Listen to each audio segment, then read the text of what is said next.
should be live. Hi, I'm Heather, and we're gonna have a little bit of time with, I hope this is gonna show up, at least a little bit of time of Heather from 1988, in the form of a homework paper, a book report, in fact. And you know how, book reports are always portrayed as being just horribly boring. This one might surprise you. All right, so The Day of the Jackal is the name of the book. I am once again reading a Frederick Forsyth book because I thought he was a good writer and I could hardly tear my eyes away from the Odessa file after it started moving. I am hoping The Day of the Jackal will perform as well, but so far it is in abeyance. Usually I can tell from the first 40 to 50 pages of a book what the plot is, but as far as I can see, the plot is still abstruse. These are two words that my teacher, Mr. Holcomb, had kind of written a box around. He probably was like, what the hell? The Day of the Jackal, however, seems to have potential. Like the Odessa file, this book takes place somewhere in Europe, he wrote in the comments on the side. France, for the most part, I believe. And, however inadvertently, deals with high-ranking officials and some unknown figure, who quickly becomes known, tries to track them down to kill them. He wrote in the comment on the side, based on a true international assassin, Carlos. Here's where it takes a turn. To speak honestly, I'm having real problems with writing this book report because I am only 40 pages into the book. It is very difficult to do a good job when I don't even know what the book is about. I have taken the book home every night, but I have so much other homework that I can't always find time to read it. Same sob story for my study hall also. I know the general plot, and that's the president of France as a target of a military man, but this military man needs to find an assassin that will kill the president, but he must be virtually unknown to the police and everyone else.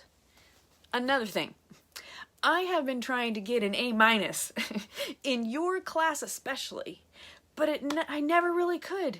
I blamed it on not trying hard enough, but when you told me why you thought I wasn't getting the grade, I thought about it and I realized you were right.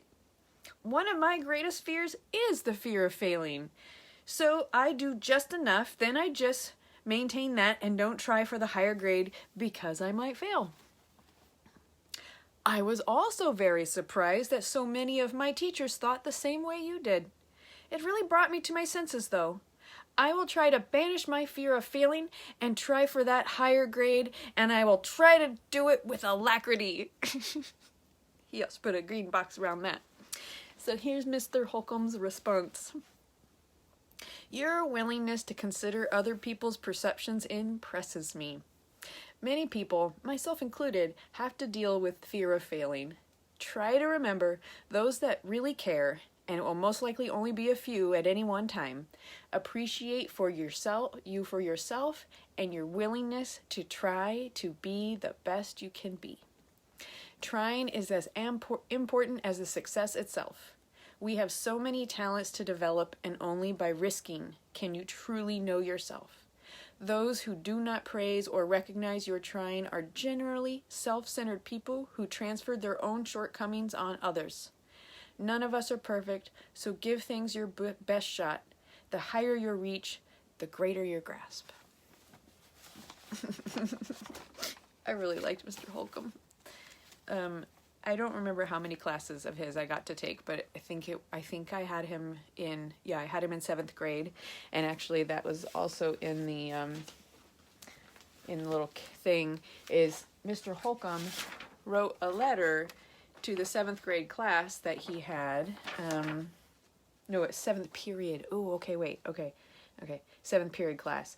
So that's where this homework came from. Because it's mentioned in this letter. And he says stuff in here that wouldn't fly at all these days. He gives very specific feedback for every individual kid in the class. Some of it's I just wish he would have turned in some homework.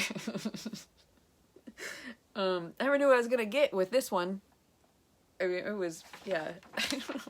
We apparently practiced radical honesty in my high school, and at least between myself and this teacher, and that's what he modeled, was radical honesty. Yeah. Another gem is I found my journal where I talk about the guy that I think is really cute, and he was cute even with whipped cream on his nose, and it's silly. Anyway, so yeah, I thought this was so friggin' funny. I had to share it, and I just can't believe that I just that I turned my homework paper into a therapy session with my teacher. Apparently, I mean, I really trusted him. I really respected his. He actually always gave me really good advice. He was my first like kind of long-term mentor, so I really appreciated him. All right, thanks for being on the receiving end. I hope you have a good day, and I'll be back when I can be back. I don't know when that'll be.